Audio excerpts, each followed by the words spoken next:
कैसे हैं आप सभी? आई होप अच्छे होंगे, राइट। चलिए, मैं योगिता प्रजापति चैनल में आपसे जो स्वागत करती हूँ और आज मैं आपके लिए लेके एक्सरसाइज 6.3 का क्वेश्चन नंबर 2। तो प्लीज ध्यान समझिएगा और हर बार की तरह लाइक शेयर करना मत भूलिएगा। ओके, आइए स्टार्ट करते हैं। देखिए क्या कहना है इस क्वेश्चन में।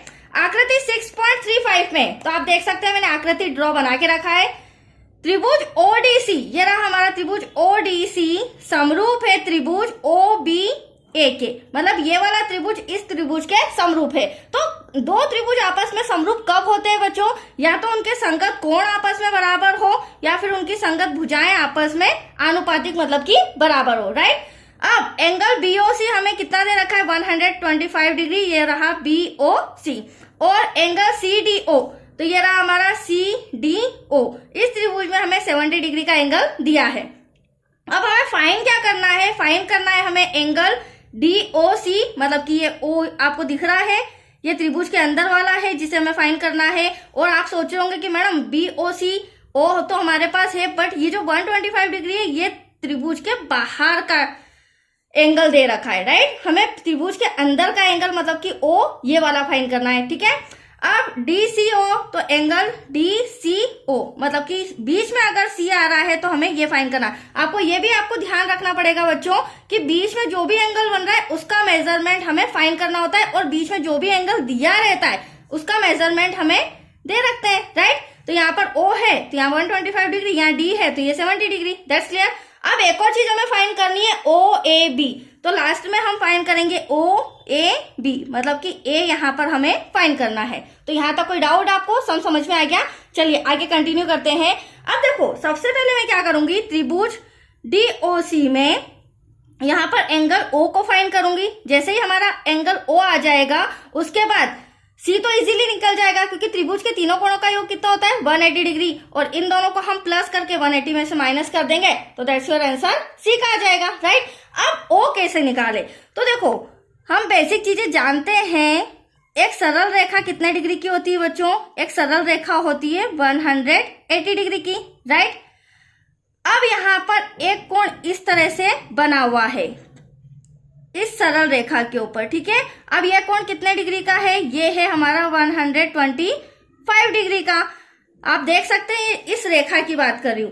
अब यहाँ पे हमें इसको पता करना है तो हम क्या करेंगे, 180 डिग्री में से 125 को माइनस कर देंगे तो हमारे पास ये आ जाएगा, राइट। ये वाला एंगल हमें पता चल जाएगा। अगर ऐसे ना समझ में आ रहा हो तो मैं ऐसे भी बता सकती हूँ। देखिए मैंने ड्रॉ तैयार करके रखा है।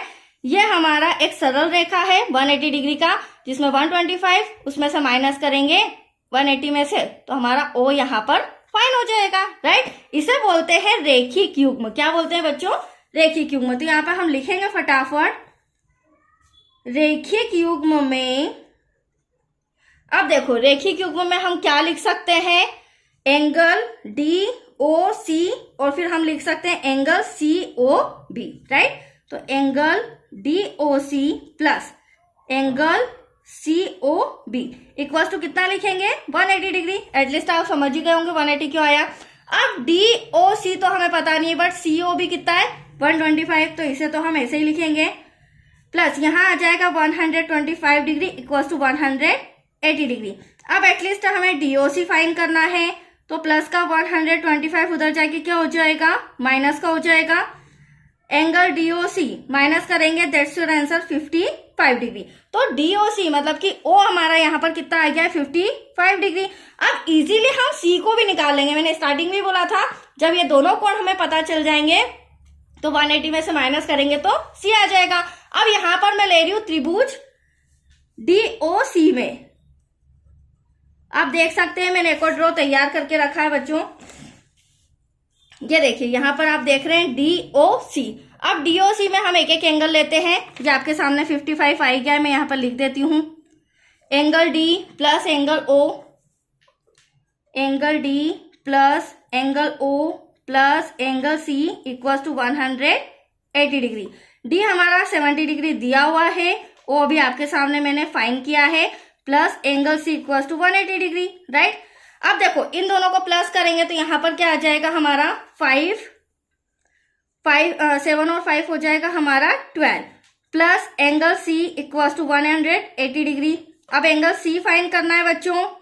तो प्लस का 125 इधर आके क्या हो जाएगा, माइनस का हो जाएगा, माइनस करेंगे तो दैट्स योर आंसर 55 डिग्री। अब यहाँ पर जो हमारा एंगल सी आया है वो भी कितना डिग्री आया है, 55। तो यहाँ पर मैं लिख लेती हूँ ड्रॉ में, यहाँ पर हम लिख लेते हैं यह आ गया हमारा 55 डिग्री। अब देखो अब हमें करना क्या है, अब हमें फाइंड करना है ओ ए बी। दो एंगल मैंने ले आया, अब तीसरा हमें ओ ए बी फाइंड करना है, जिसे मैं यहाँ पर सॉल्व करके बताती हूँ।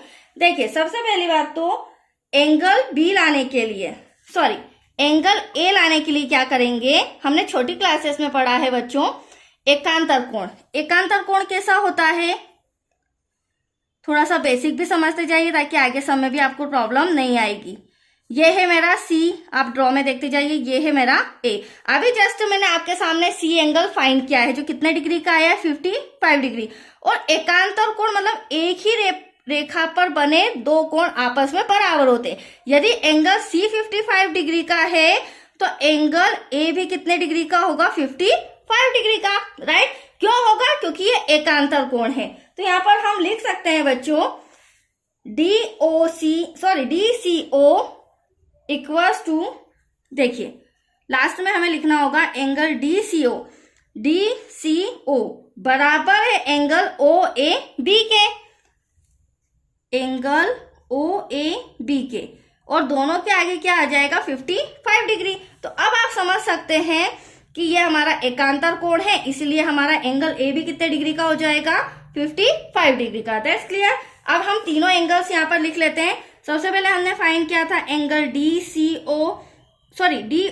किया था, यहां लिख देती हूं मैं, angle DOC equals to 55 degree. फिर एंगल DCO इक्वल्स टू, वो भी हमारा 55 डिग्री।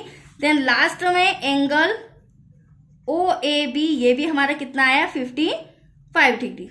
That's your answer. तो आया आपको समझ में, छोटा सा सम था, कंप्लीट हो चुका है। नेक्स्ट वीडियो मिलेगा आपको क्वेश्चन 7 से रिलेटेड, ओके, सॉरी क्वेश्चन 3 से रिलेटेड। ओके बच्चों, थैंक यू।